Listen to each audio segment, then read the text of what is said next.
दोस्तों, कहानी का आनंद लेने के लिए कहानी को पूरा सुनिएगा और अगर कहानी अच्छी लगे तो लाइक कीजिएगा।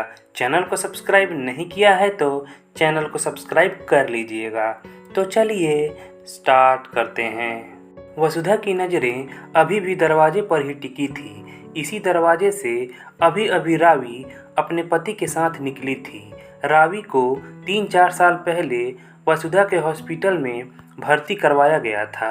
छत के पंखे से लटक कर आत्महत्या करने की कोशिश की थी उसने, मगर वक्त रहते उसकी मां ने देख लिया और उसे तुरंत हॉस्पिटल लाया गया। समय पर चिकित्सा सुविधा मिलने से रावी को बचा लिया गया था, मगर वसुधा पहली ही नज़र में भाप गई थी कि उसके शरीर से भी ज़्यादा उसका मन आहत और जख्मी है। वसुधा ने हकीकत जानने के लिए रावी की मां शांति से बात की। पहले तो वे नानुकुर करती टालती रहीं, मगर जब वसुधा ने उन्हें पूरी बात को गोपनीय रखने और उनकी मदद करने का भरोसा दिलाया, तब जाकर उन्होंने अपने आधे अधूरे शब्दों और इशारों से जो बताया, उसे सुनकर वसुधा का मासूम रावी पर स्नेह उमड़ आया। शांति ने उन्हें बताया, रावी दुराचार का शिकार हुई है और वह भी अपने पिता के खास दोस्त के द्वारा। पिता का जिगरी दोस्त होने के नाते उनके घर में उसका बिना रोक टोक आना जाना था। कोई शक करे भी तो कैसे। उसकी सबसे छोटी बेटी रावी की सहेली भी थी। दोनों एक ही क्लास में पढ़ती थी।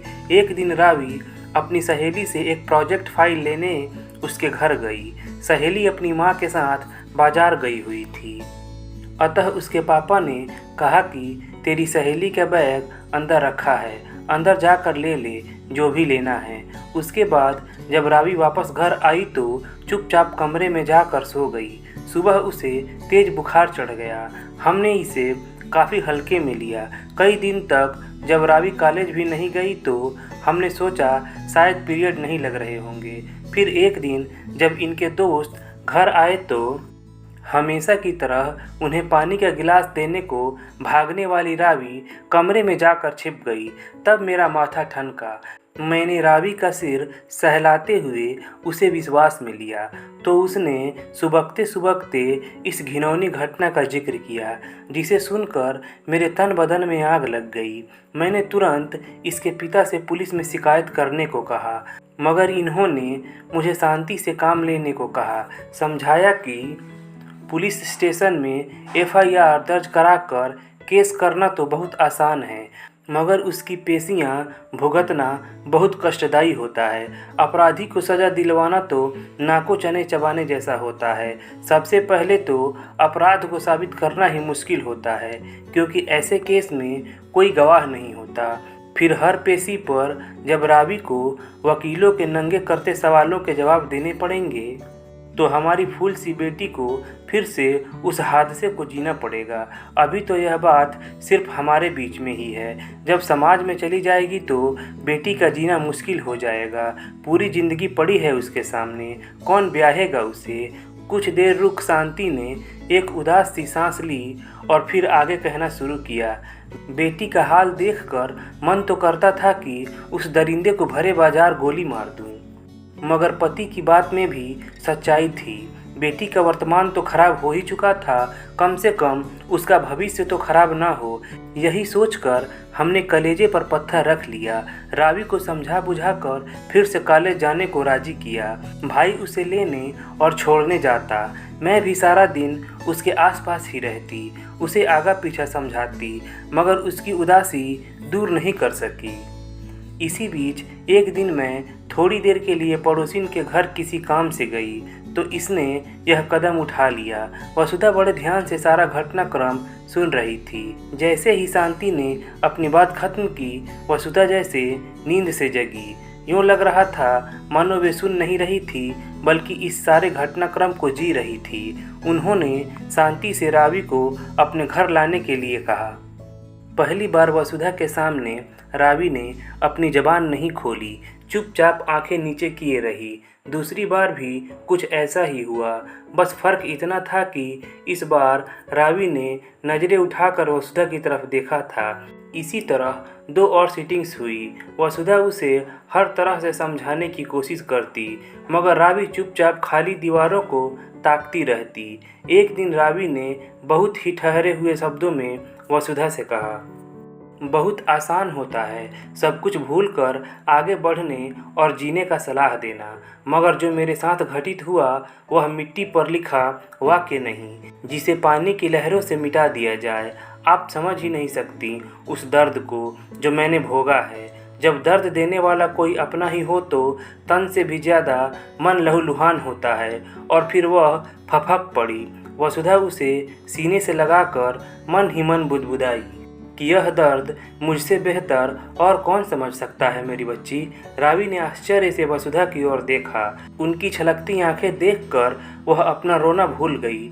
वसुधा उसकी बाह थामकर उसे 20 वर्ष पहले की यादों की गलियों में ले गई। स्कूल के अंतिम वर्ष में फेयरवेल पार्टी से लौटते वक्त रात अधिक हो गई थी।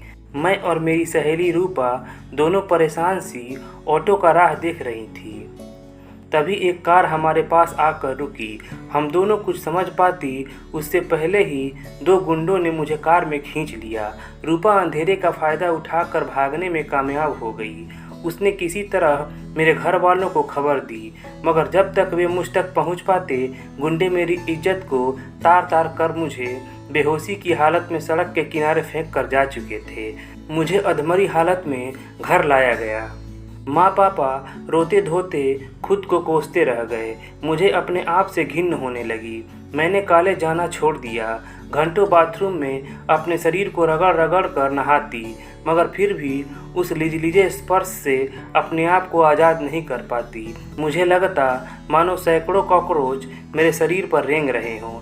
एक दिन मुझे एहसास हुआ कि उस हादसे का अंश मेरे भीतर आकार ले रहा है। तब मैंने भी तुम्हारी ही तरह अपनी जान देने की कोशिश की, मगर जान देना इतना आसान नहीं था। मेरी कुछ भी समझ में नहीं आ रहा था कि क्या करूं। मैं बिल्कुल टूट चुकी थी। मेरी इस मुश्किल घड़ी में मेरी माँ मेरे साथ थी। उन्होंने मुझे समझाया कि मैं क्यों उस अपराध की सज़ा अपने आप को देने पर तुली हूँ जो मैंने किया ही नहीं। शर्म मुझे नहीं, उन दरिंदों को आनी चाहिए। धिक्कार उन्हें होना चाहिए। और एक दिन माँ मुझे अपनी जान पहचान की डॉक्टर के पास ले गई। उन्होंने मुझे इस पाप की निशानी से छुटकारा दिलाया। वह मेरा नया जन्म था और उसी दिन मैंने ठान लिया था कि आज से मैं अपने लिए नहीं बल्कि अपने जैसों के लिए जीऊँगी। मुझे खुशी होगी अगर मैं तुम्हें वापस जीना सिखा सकूं। वसुधा ने सब कुछ एक ही सांस में कह डाला, मानो वे भी आज एक बोझ से मुक्त हुई हों। आपको समाज से डर नहीं लगा? रावी ने आश्चर्य से पूछा। कैसा डर? किस समाज से? अब मैं हर डर से आज़ाद हो चुकी थी। वैसे भी मेरे पास खोने के लिए बचा ही क्या था? अब तो मुझे सब कुछ वापस पाना था। फिर क्या हुआ? मेरा मतलब आप यहाँ इस मुकाम तक कैसे पहुँची? रावी को अभी भी वसुधा की बातों पर यकीन नहीं हो रहा था। उस हादसे को भूलने के लिए मैंने वह शहर छोड़ दिया। आगे की पढ़ाई मैंने हॉस्टल में रहकर पूरी की। अब बस मेरा एकमात्र लक्ष्य था मनोविज्ञान में मास्टर डिग्री हासिल करना, ताकि मैं इंसान के मन के भीतर की उस तह तक पहुंच सकूं जहां वह अपने सारे अवसाद, राज और विकार छुपा कर रखता है। मैंने अपनी कमजोरी को अपनी ताकत बनाकर अपनी लड़ाई लड़ी और उस पर विजय पाई। थोड़ी देर रुककर वसुधा ने रावी के कंधे पर हाथ रखते हुए कहना जारी रखा, बेटा, हमें यह जीवन कुदरत ने जीने के लिए दिया है। किसी और के कुकर्मों की सज़ा हम अपने आप को क्यों दें? तुम्हें भी बहादुरी से अपनी लड़ाई लड़नी है। अभी तुम्हारी उम्र ही क्या है? तुम अपनी पढ़ाई पूरी करो। बात रावी की समझ में आ गई थी। वह पूरे आत्मविश्वास के साथ उठकर वसुधा के चैम्बर से निकल गई। उसके कॉलेज के लास्ट ईयर के फाइनल एग्ज़ाम का टाइम टेबल आ चुका था। उसने मन लगाकर परीक्षा दी और प्रथम श्रेणी में पास हुई। उसके बाद उसने कंप्यूटर का बेसिक कोर्स किया और फिर उसी संस्थान में काम करने लगी। साल भर पहले एक अच्छा सा लड़का देखकर उसके घर वालों ने उसकी शादी कर दी। उसके बाद रावी आज ही वसुधा से मिलने आई थी, अपने बेटे के नामकरण का निमंत्रण देने। दोस्तों, अगर कहानी अच्छी लगी हो तो प्लीज़ लाइक कीजिएगा। चैनल को सब्सक्राइब नहीं किया है तो चैनल को सब्सक्राइब कर लीजिएगा। तो चलिए मिलते हैं अगले कहानी वाले वीडियो में। धन्यवाद।